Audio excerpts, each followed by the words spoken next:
The fantasy football Entourage are winning. Welcome, Entourage, to Week 9's trade targets. We're talking about my buy, sell, holds. Now, before we get into it, let's make sure my microphone is working. I've been having some technical difficulties. I guess I should definitely check that out before I go on live next time. So just want to verify. Can you give me a thumbs up? And of course, if you'd be so kind to give me a like, it does help the algorithm. It's kind of crazy. I would have imagined my channel growing a little bit faster than it has. I mean, I definitely have a lot to do with that. I need to be more consistent. I need to do some of the stuff that I haven't been doing, like write detailed descriptions. But I'm going to be honest, guys. I've been busy. I've been really busy because, believe it or not, besides fantasy, I've definitely been keeping up with fantasy, focused on my paid groups because I have an obligation to them. But also, guys, we are in an unprecedented time in history. I'm talking about, I don't know if you guys have been living under a rock, but crypto is taking over the world. Metaverse, NFTs, even Facebook's changing their name to Meta. If you don't know what Metaverse means, this is not the video for that, but definitely look it up. We are in an unprecedented time of our lifetime. This is like being able to buy Amazon when it first came out, Walmart, Google, Tesla. So I have to do my due diligence to make as much money possible because I'm going to be frank. You need money to grow these channels. You need money, as you guys know. I had graphics earlier. I had to stop paying them. I want to grow my channel. I want to bring you guys more content. And if I get more money, I can do a better job of that. I could give you better quality. And trust me, this is my thing. This is my thing. So any money that I'm going to be making, I'm going to be putting it back in here, back in my own project, which is the other thing I've been spending a lot of time on. That's going to be crazy. Definitely taking fantasy football and bringing it to the blockchain is going to change the game forever. So I'm excited to start releasing news on that soon. If you're interested in that, I'll leave a description for that. It's fantasytoken.io. So I've been kind of quiet on that, but definitely been working on it. So anyway, we'll get to why you're here. If you're new to the channel, welcome. We are going to cover some important stuff, and I'll definitely have time at the end to answer any of your questions. It's the least I could do. And also follow me on TikTok, guys. TikTok and Twitter. And I've been, keeping up with stories and stuff. I'm not big on Instagram. I just kind of like lost my love for Instagram, but I love TikTok. So at IMFF Rapper on TikTok and Twitter. That's where you're going to get the most of the content. And I look to be pumping it out a lot more. All right. So let's begin with our buys. My first buy. And again, I'm pretty consistent, guys. I love my guys, and I'm going to stick with my guys. And you guys know I love Terry McLaurin, and I don't care if he's coming off 2 subpar games because you know what? That makes a perfect buy. And this also applies to crypto. Don't chase points, okay?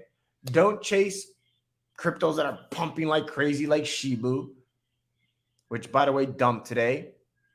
Try to get players, and you'll see if you buy the dips in crypto, if you buy the dips in fantasy, you can construct a powerhouse of a team. If you keep playing players at their lowest, by the end of the year, you're going to have like an all-star roster, and people are going to ask you, yo, how do you have Terry McLaurin, DK, AJ Brown, and Cooper Kupp on the same team?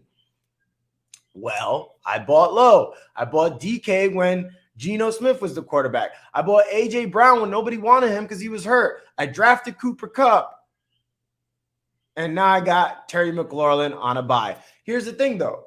Because he's on a bye, not everybody's going to be able to have the luxury of going after Terry. A lot of you guys need immediate relief. I know.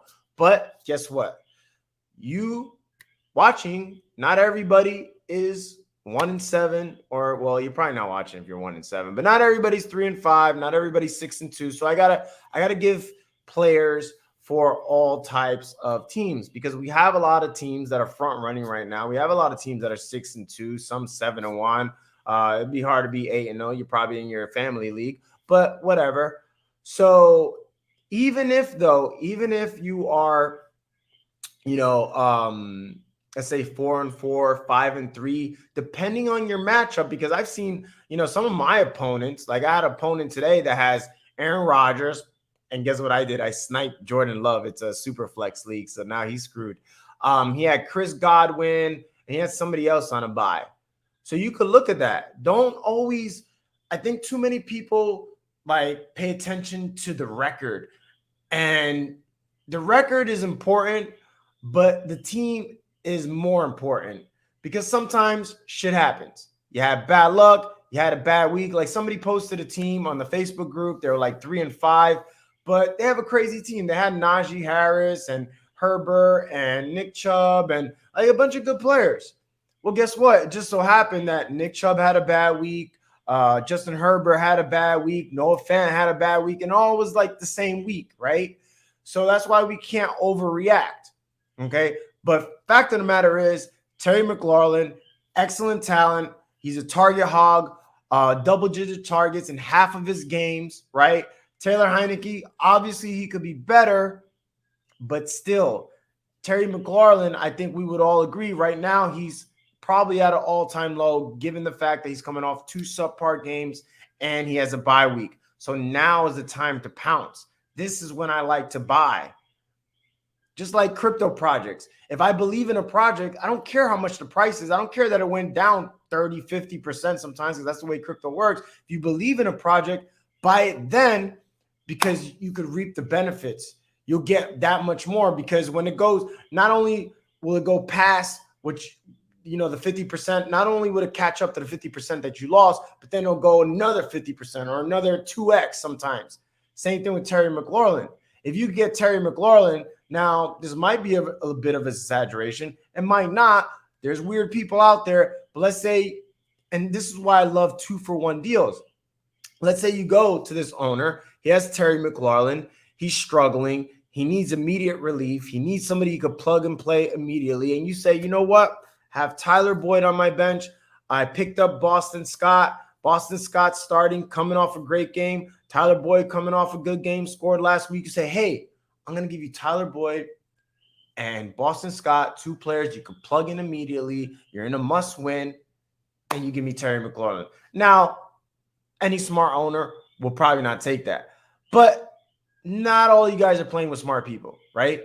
Okay? And a lot of people overreact, and they're like, oh, man, Terry McLaurin, Taylor Heineke sucks. Team Washington sucks. He's coming off 2 bad games, whatever.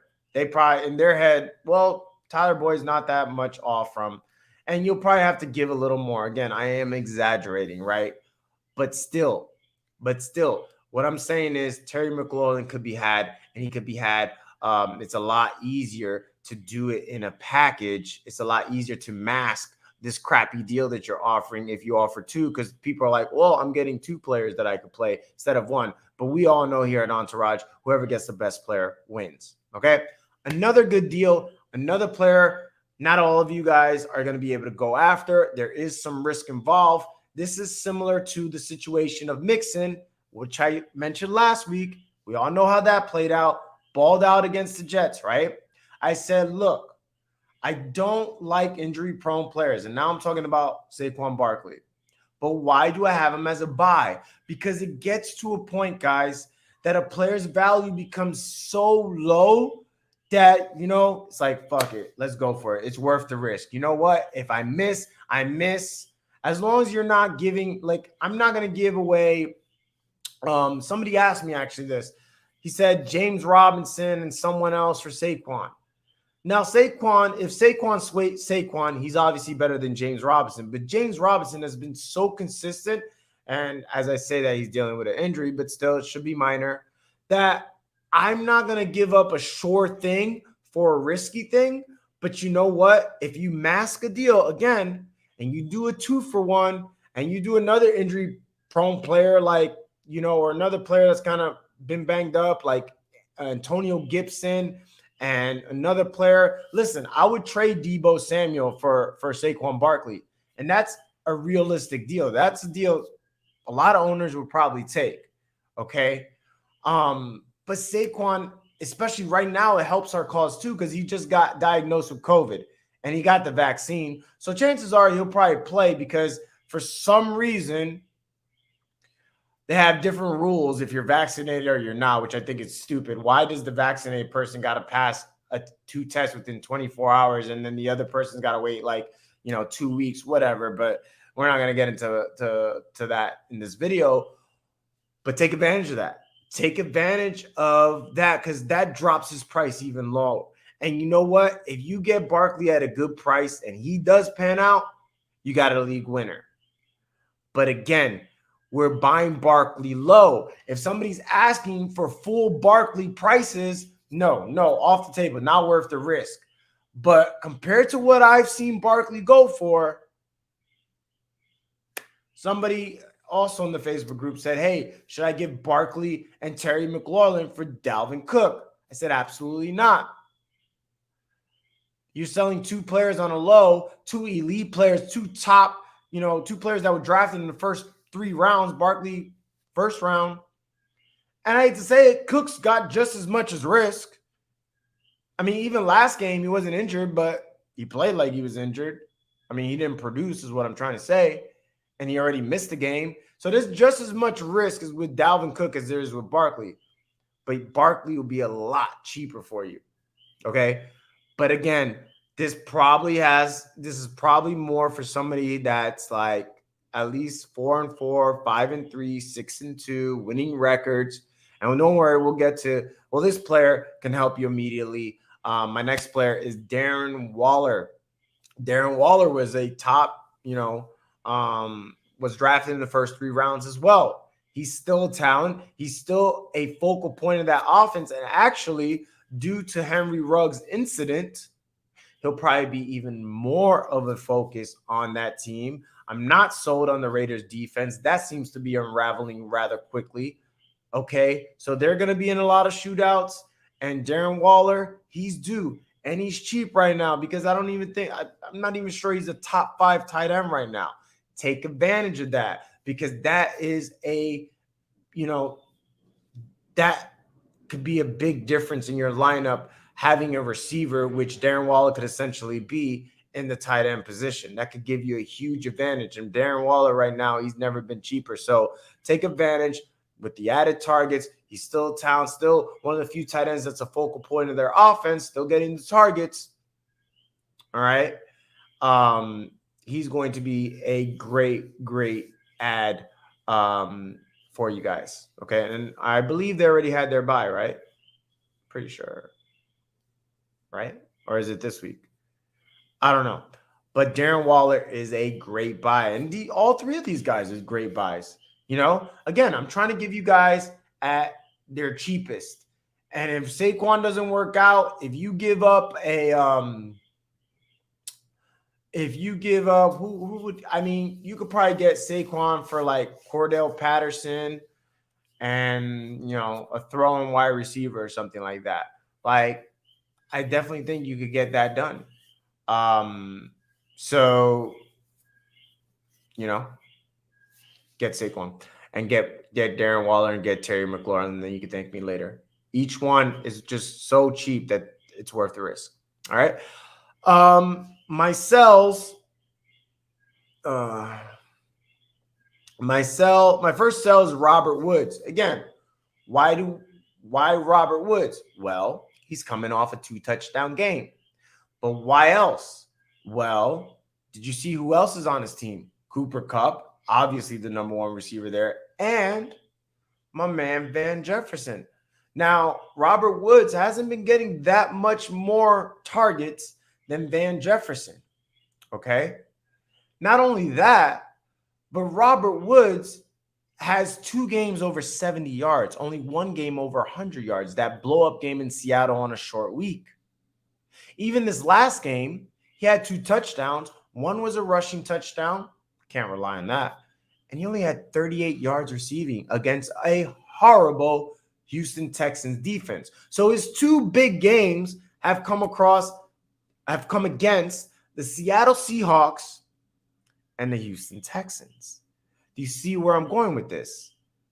Not getting yards, not getting depth of target, 2 other receivers on the team, but coming off a really good game. I think this is the last chance for you to sell Robert Woods anything close to what Robert Woods was in the beginning of the year. Now, you're not going to get 3rd round Robert Woods like before the season started. You're not going to get that type of capital back, but you'll get something at least a little decent because at least he's shown life now. You know, before that Seattle game, people were panicking. After the Seattle game, people were like, yeah, Robert Woods, he's coming back. And then he had a couple clunkers, and now he's back again. So I think this is a really good opportunity and probably your last opportunity to get something nice for Robert Woods. And again, it doesn't have to be 1-for-1. You know, just that name alone, if you package it with a bow, you could use the Robert Woods. Or you might have somebody that's willing to take Robert Woods for Terry McLaurin just because they could start Robert Woods and Terry McLaurin hasn't been doing anything. And I think that's a great trade. You could package him for DK. You might be able to package him something for Justin Jefferson, who hasn't really done anything recently either. So it doesn't always have to be 1-for-1. And actually, I recommend not doing it for 1-for-1 because we're always trying to trade up, right? Always going for that elite player. And these are good ways for you guys to build your team because the thing is, most people think the same, guys. Just like most people, when it comes to crypto, they buy Shibu after everybody's talking about it on social media. Like, oh, shoot, Shibu's going to make me rich. But the shit went up like 1,000%. Just like, you know, oh, I'm going to buy Tyler Boyd now because he had a good game against the Jets. But last week, Tyler Boyd was like, I'm not saying Tyler Boyd's got much, you know, value now, but just a name that came to mind. Or Robert Woods, you know what I'm saying? You didn't buy Robert Woods when he was, you know, having that slump in the beginning of the year. But now you're going to buy him now. Now you're going to pay more. So that's why it's important to have conviction in crypto and fantasy and then see what it goes, because it's all about risk to reward. From the prices that I've seen, I think it will be good to buy, you know, Barkley, Darren Waller, and Terry McLaurin for the prices. For what I would imagine you'd be able to get with Robert Woods, it's going to be worth trading him. And again, you might have to fluff it up, a little bow, add another player.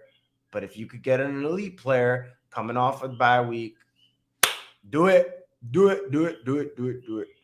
Next, we got another receiver coming off a good week, Tyler Lockett. Now, Tyler Lockett, you know, everybody was hooting, hollering, Tyler Lockett. But you know what? Some things just stay the same, like Mike Williams. You know, Mike Williams started off, hey, everybody's pounding their chest. Mike Williams, I knew it. And what, he's got, I think, 3 or 4 games under 5 points or something like that, or 3 games under 5 points. I don't know.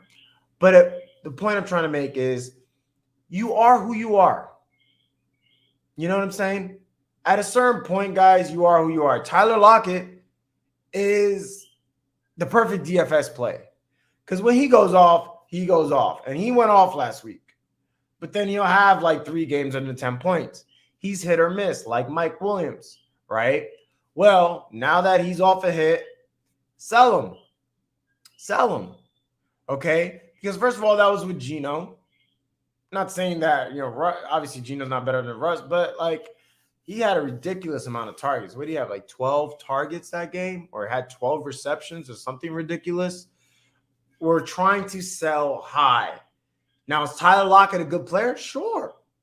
Yeah. Can he go off at any given week? Sure. Can he cost you weeks as well? Yes. So I don't like the inconsistencies.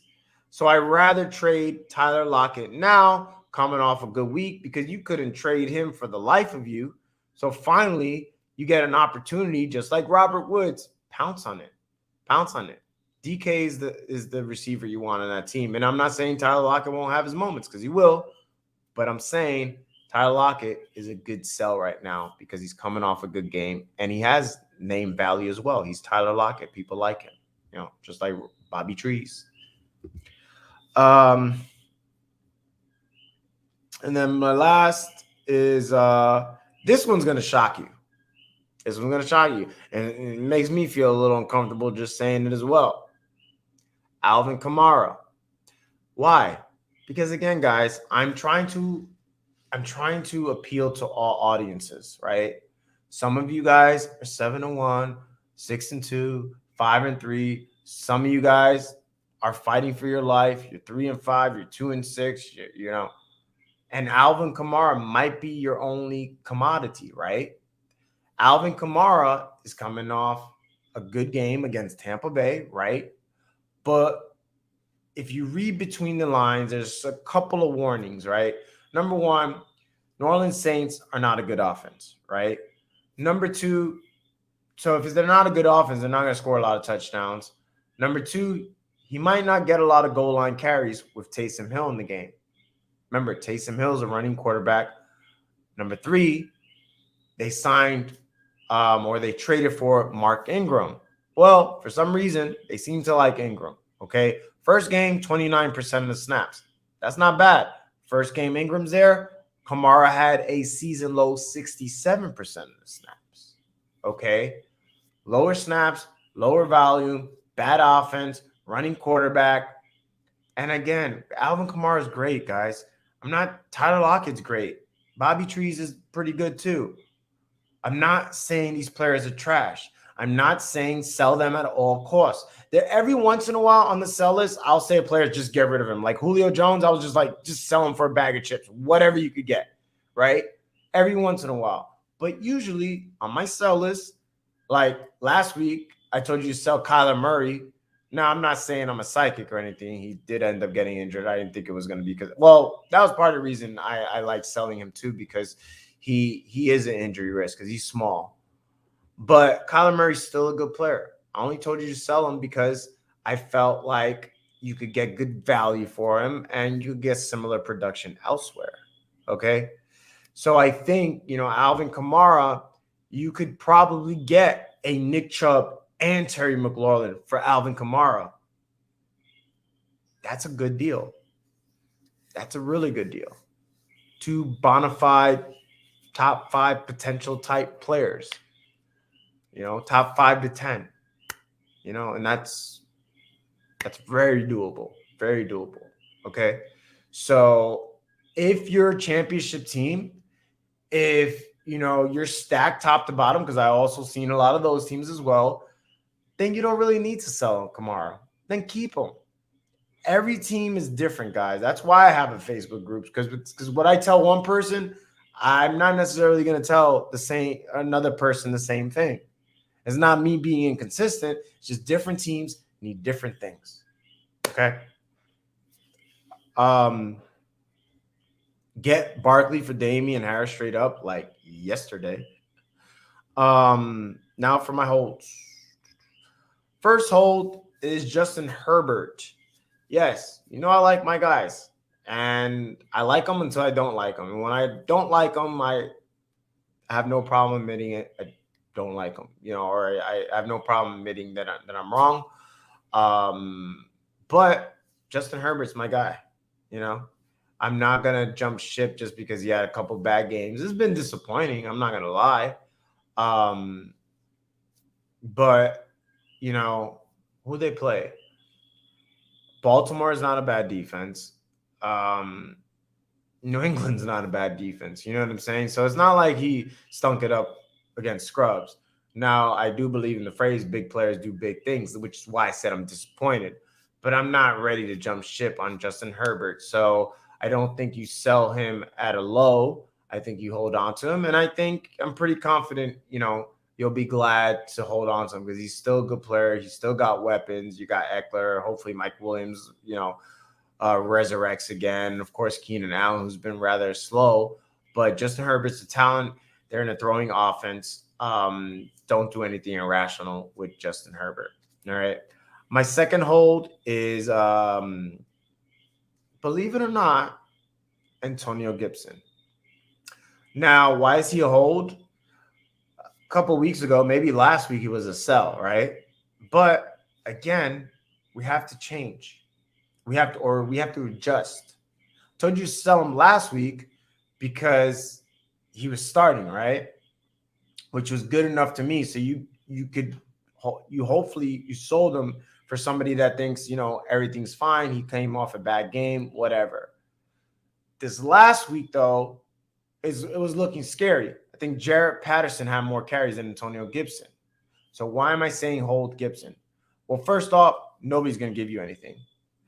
Second of all, he's closer to being dropped than he is being tradable. But second of all, they have a bye. So that's 2 weeks. He hasn't missed a game. 2 weeks can do a lot for a player if he's resting. And again, sometimes it's just as simple. He's still talented. He's still Antonio Gibson. Now that team overall is in shambles right now. That defense is, they were my number one. I'm off sometimes, but man, was I off on Team Washington. Like, I don't know how you have a defense with that front seven and be that bad. Monte Sweat, Chase Young. You got Landon Collins back there who's been a bust. I don't know what happened to that defense. So that team's a mess, but sometimes it's just as simple as just hoping for the best and for the fact that you can't get nothing for him right now. So don't drop him. Don't trade him for nothing because he still has some upside. There's no risk, right? There's no risk keeping him at this point.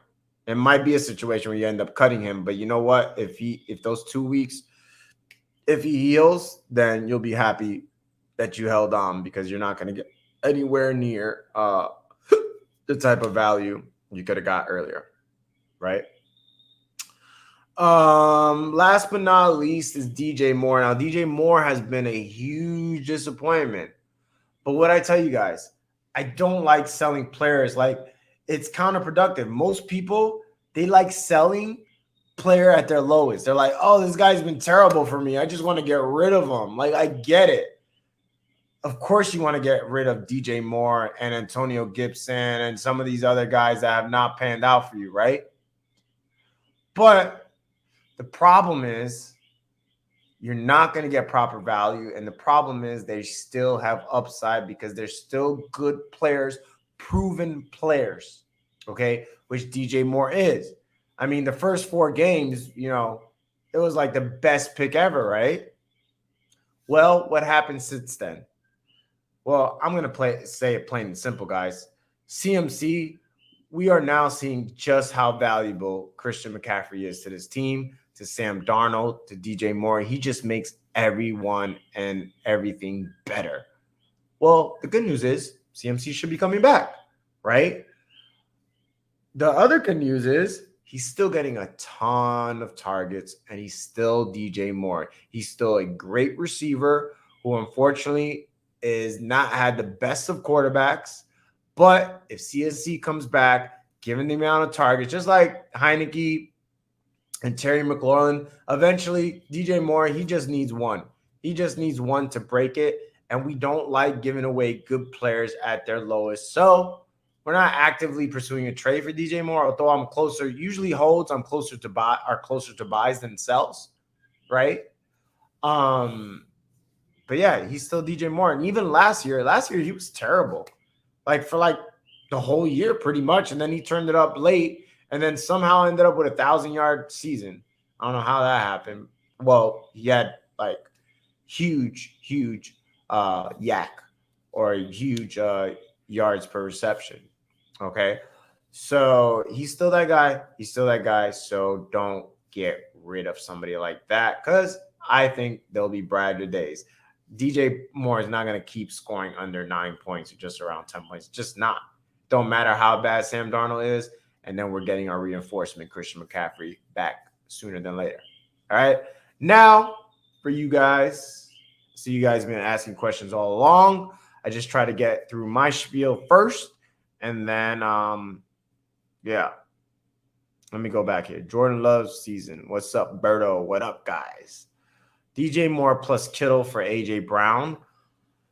That's one of those that depend on your roster. I can't say. It might work for some people. It might not. That's why I have the Facebook group. That's why those of you that are in the Facebook group, I always say, let me look at your roster, because it's not always that clear cut. Because if you have George Kittle and then you have, let's say, Dawson Knox, right? Then yeah, I think that would make a lot of sense. But if you have George Kittle and your next tight end is Tyler Higbee, I don't know if that's a good trade. Would you trade away DJ Moore and Khalil Herbert for Hubbard and Claypool in Dynasty? No. I have Gibson and McKisson handcuffed. Would you stay out or offer them both a trade package? For who? I mean, those are blanket questions. Yeah, you could offer them, but for who? What defense you like more, Panthers or Saints?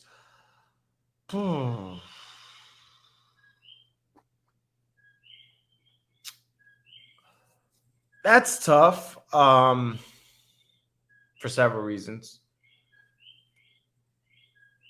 The Saints have a tough schedule. I'm not usually a schedule guy, but they do. Carolina hasn't looked the best, but I think their defense is on the up and up.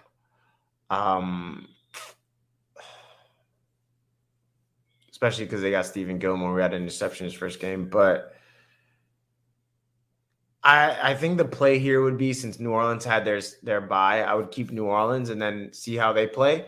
And then eventually somebody's going to drop Carolina, most likely, when they have their bye.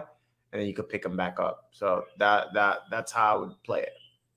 Rip, I'm 2-6. 2-6 is not ideal.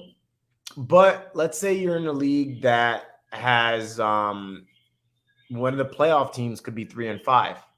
Well, then all of a sudden, if you look at it like that, you're only one game back. You know what I'm saying? And if you make the right moves, I've personally had teams that just went on a run, win 6 straight games. So 1-7, I had to break it to you, you're probably done. 2-6, it's not ideal, but you still got an outside shot, especially since they got the extra game. Been getting unlucky and losing. Oh, yeah, if you're losing by 1 point, 0.18, don't worry. Stay the course. Kind of irrelevant question, but what happened to Melvin Gordon? Dude was balling with the Chargers in 2018. I mean, he was always a volume back. So, yeah, he was balling, but because he had Phillip Rivers, who was giving him dump-offs, and he got a ton of volume. Right now, ever since then, he's been sharing the backfield. Actually, Melvin Gordon has looked pretty good. Like, I'm not going to even lie. Like, I'm not a Melvin Gordon guy, but he has looked good. And I just think the volume hasn't been there. So he doesn't look any different. He's just not getting that volume. Smash that like. Yes, I would appreciate that, guys. Help that algorithm. Screw MG. We're all Javontae owners. That's true. Try to package Jacoby Myers and Zach Moss for Saquon or Terry McLaurin. Absolutely. If somebody goes for that, then more power to you. Raider Nation, we just had our bye. That's what I thought. Ruggs messed up during the bye. Yeah. What's up with Callaway? You still approve? Yeah, that's one of those ones that look like I got wrong. However, we just received confirmation that Michael Thomas is out for the year. So I'd hang on another week, see if he has any chemistry with Taysom Hill. The old saying, the ball's got to go somewhere, right? But it's not looking good. How we feel about Javontae Williams? I'm still a believer. I'm still believe he'll break out at some point, but I'll keep waiting. I'll keep my fingers crossed. I have no doubt about the talent, but I think Melvin Gordon and even more than Melvin. I don't even think Melvin Gordon. It's Melvin Gordon too, but I think more than anything, it's just Teddy Bridgewater. Teddy Bridgewater is not a good quarterback, so that's not a good offense. If you're not a good offense, you're not going to have many opportunities to score. And then add insult to injury, you're splitting with another back. So Titans are done without Henry. We'll see. Love that everyone thinks that just wait and see.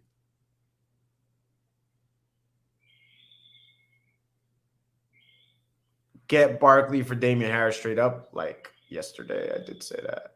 30 people on. We should have more than one like, guys. I agree, man. What's going on, guys? I hate asking for like. That's kind of corny, but you know, it's part of the game, you know. This is a industry that's based on likes, comments, shares. So if you do all three, that'll be awesome.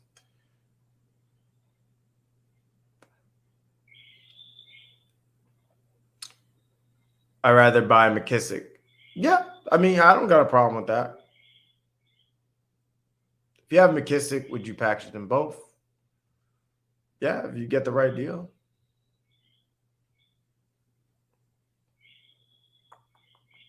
Sell Evans, buy AB. I don't know. AB seems to have a lingering ankle issue going on. I wouldn't buy AB at this point. My team is Herb Keenan. Okay, that's if so then who? That's more of a question that I handle in the Facebook group. That takes a little more analysis than I have time for right now in the YouTube live. We're talking to Michael Chapp. Got Swift on bye. Do I start Howard or Gainwell? I think both are pretty yucky. Howard, that could have been a fluke game. However, Gainwell is not going to get that many carries, that's for sure. And that's where Chargers are weakest. Got a pretty good pass defense, where Gainwell's the strongest. I would lean Howard, but man, I wouldn't feel it's not a good start either way. Start Mike Williams. I'm not doing start sits. I haven't even looked at the matchups. This is just trades. Would you offer Gibson for Drake? No, man. I just finished saying, like, I wouldn't give Gibson away. That's giving him away. I'd rather get nothing. I'd rather be wrong and, you know, miss out on Kenyon Drake than be right and miss out on Gibson. No, that's not a trade you make. Who can you try to target for Kamara? Again, two players that you need. A solid running back like Nick Chubb, solid receiver like Terry McLaurin. Would you trade Callaway for Van Jefferson? Yeah, I think I would. Is Love worthy of a start pickup this week for his matchup? I think there's definitely risk with Love. I'm not sold on Love at all. So you could probably find better options, but I don't know how deep your league is. So I think it's a risky play, though. I'm sure you could do better. Best stash wide receiver: Agnew, Jefferson, or Gallup. Cup and Lamb are my starters. I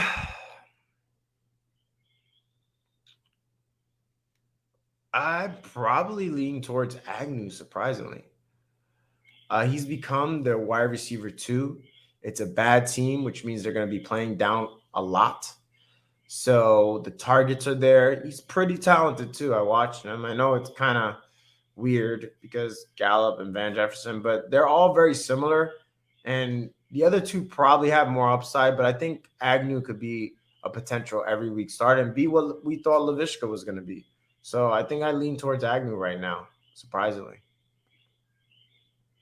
I might be in the minority, though. There's probably not a lot of people that feel that way. How's the loss of Rodgers affect Devante Adams? Is it worth flexing Thielen? I mean, what kind of team do you have? I mean, I don't know, bro. I mean, I don't think he'll be as good as he is with Rodgers, but you don't bench Devante Adams. But then who you're starting over Thielen? That's what I want to know.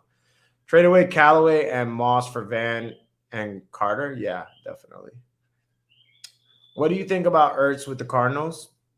It's okay. We'll see, though. Kyler Murray might miss some weeks. Is Sutton a sell? Not really. If anything, he's a buy because remember, guys, ask yourself before you ask me a question. Ask yourself, what do you think Berto would say? Like I just finished saying, we want to sell guys high, not low. Sutton's not coming off a really good game. He's still a talent. I like him. Like it's about selling high. Players coming off good weeks. You don't sell Sutton as low because he's still a really good player that could go off any given week. It's going to be hard to be consistent, yes, in Denver, but yeah. All right, guys, I'm going to wrap this up. Thanks for all your questions. We had quite a few good questions. So any last questions, ask them now or else I'm going to be heading out. It's past my bedtime. Not really, but I do wake up at like 5 every morning. All right, guys, since I don't have any more questions, of course, that's what the comments are for. Sell high and Kamara. Yep. Quick recap if you weren't here for the whole show. My buys are Barkley, Terry McLaurin, Darren Waller. My sells are Alvin Kamara, Robert Woods, and Tyler Lockett. My holds are Justin Herbert, Antonio Gibson, and DJ Moore. I like Dan Arnold. I covered him in the waiver video. I like him because he's getting a ton of targets. And again, they're going to be playing from behind. Seems to have some chemistry there with Trevor Lawrence. I do like Darnold a little bit. All right, guys. Until next time, peace. I'm out.